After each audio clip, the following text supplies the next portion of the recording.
I think one of most difficult things for people to do in life is to be aware of their own nature. We spend copious amounts of time trying to not be alone with ourselves, because we fear the emotions, guilt, and shame that lurk beneath the surface. We are afraid because we have not developed the understanding and tools to handle such things, and because of this, we suppress it until the emotion forces itself out.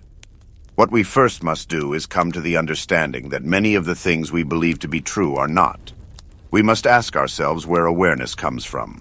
What is the source of our existence? An arm cannot experience its own armness. A stomach cannot experience its own growls. A hand cannot experience its own touch. So if the body is not the source, then we must assume that the mind is the source of our being. Yet a thought cannot experience a thought. A mind cannot observe its own thinking. It is something higher that is observing the entire system. It is a field of awareness that is experiencing it all, an observer. That is what you are, the field that observes this body and world we inhabit. With this understanding, we see that we cannot experience a cold, a broken bone, or a fever. These things are not really what we are experiencing. We are experiencing a set of sensations and feelings which we label. For example, someone may feel they are stuck in fear. But what they are really feeling is a certain set of sensations. Clammy hands, a tight stomach, a racing heart, a lump in the throat. Yet for someone else, or in another situation, these same sensations would be called excitement. So it is not really fear. It is the sensations we call fear that trouble us. If we are feeling anxiety or fear, we must first be aware of what we are really experiencing. Stop labeling it. Stop trying to change it. Focus on the sensations without trying to do anything with it. Ask yourself, can I deal with a lump in my throat? Yes. Can I deal with my heart racing a bit? Yes, I can deal with that. Can I handle the tension in my stomach? Yes. We begin to see that we have dealt with much worse than these set of symptoms, and that they are really nothing at all to deal with. What we cannot deal with, however, are the thoughts that stem from emotions. One fear thought can generate hundreds more. The true source of thoughts, however, is emotions. So we must not focus on dealing with the thoughts, but the emotions.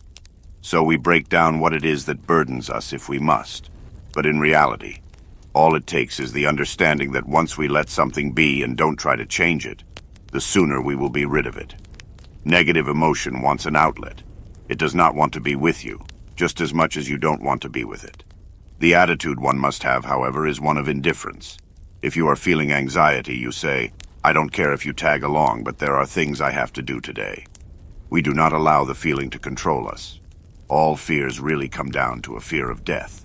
For example, if my car breaks down, then I won't be able to get to work. And then what? Well, then I won't be able to make any money. And then what? Then I won't be able to have a roof over my head. And then what?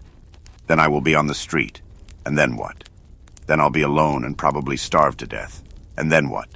Then I will die. If we play this thought game with every fear we have, they all come down to a fear of death. While nothing can truly prepare us for death, letting go is all that is required. We relinquish all fears and emotions to God. We accept that the world is beyond our control, nor would we desire control of everything if we could. Imagine controlling your heartbeat and digestion. Imagine having to control your immune system and nerve impulses. You would be dead in a minute. Every day we are living in faith. Faith that our bodies will work as they should, that the sun will rise and that the birds will sing.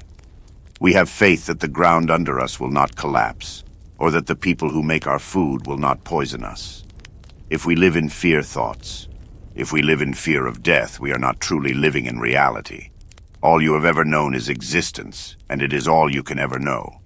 You will not be damned to sitting in a dark room for eternity, nor can you be separate from God, unless you make the decision to do so. All things play out as they should. It is the ego that convinces us otherwise. The ego takes the credit for our safety and success, but it really does nothing more than remind us of what needs to be done to survive. However, even that can be debated. If we do not eat, someone else will remind us. If we do not bathe, someone will surely tell us.